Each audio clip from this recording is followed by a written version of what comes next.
Цели 11 години Куманово беше заборавено од ВМРО-ДПМН. Ништо не направија за најголемата општина во државата, ама затоа владата на СДСМ вложува во сите општини, а само во Куманово има вложено над 120 милиони евра. Порача председателот Димитар Ковачевски на трибината силно и одлучно кон иднината која се одржа во Куманово. Тој зборуваше за инфраструктурните проекти, но и за инвестициите во Куманово и околината.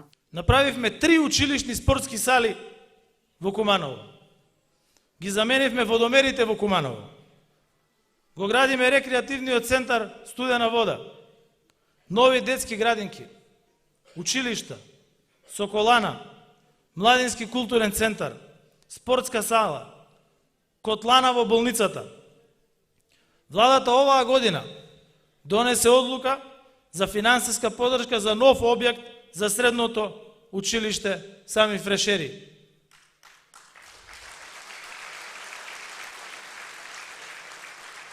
На вчерашната владина седница донесовме одлука за комплетна реконструкција на кровот на училишниот објект на браќа Миладиновци и Крсте Петков Мисирков. Не може да прокиснува кровот тука во училиштето во сред центар во градот. Да продолжам да редам што се е направено, ќе ни треба уште една трибина само за тоа да зборувам. Цената на лебот веќе се намали, цените на маслото за јадење на некои производители исто така се намалија, како резултат на последната мерка, а во наредниот период очекуваме стабилизирање и намалување на цените на основните прехранбени производи до 10%, порача премиерот и председател на СДСМ. Антикризните мерки даваат резултати, но имаме уште многу работа пред нас. Инфлацијата ги погодја сите. Ја знам дека нашите граѓани се погодени од порастот на цените. И јас, како и вас, како и вие, пазарувам по пазарите и супермаркетите во Скопје. Цените се пораснати, но затоа се грижиме за најранливите категории на граѓани и затоа мерките ги правиме да ги спуштиме нивото на основните прехранбени производи. И знам дека нема да биде лесно ни идната година. Лоши вести доаѓаат од Украина. Таму ништо не е посејано на полињата заради бомбардирањата. Ни пченица, ни сончоглед. Украина извезува 35% од производството на пченица во Европа.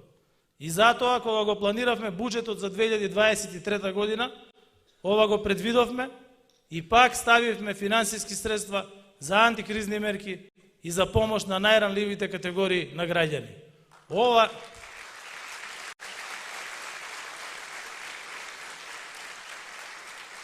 не е време на изобилство. Ова е време на солидарност, кога треба да се помогне на оние кои имаат најмалку. Пред присутните се обрати и председателот на општинската организација на СДСМ во Куманово Александар Тушевски. Вложувањата во училиштата, регионалните патишта, покачувањето на платите, пензиите, како и мерките што ги презема владата за побезболна енергетска и економска криза се само дел од тоа што СДСМ го прави за кумановци, рече тој. Реновирањето на средното училиште Киро Бурнас, Гоце Делчев, основните училишта 11 октомври Куманово и Карпош Вуминдол, спортските сали Перонаков, Наце Буѓони, Јероним Дерада, како и последните одлуки на владата,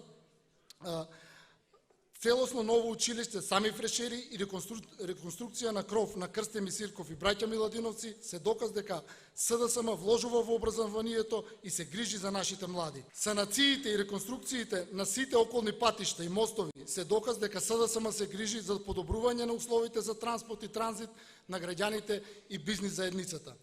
Станавме 30-та членка на НАТО, започнавме преговори со Европска унија. Па зарем тоа е малку? Па зарем тоа не е движење напред и работење за доброто на сите граѓани? Благодарение на СДСМ остваривме националниот сон, бидеме дел од европското семејство по сите основи, да бидеме рамноправни со нашите европски партнери, да седиме на маса заедно со нив и да учествуваме во донесувањето на одлуките. Тушевски пред присутните повика на единство и поддршка и најави дека Куманово повторно ќе биде бастион на СДСМ.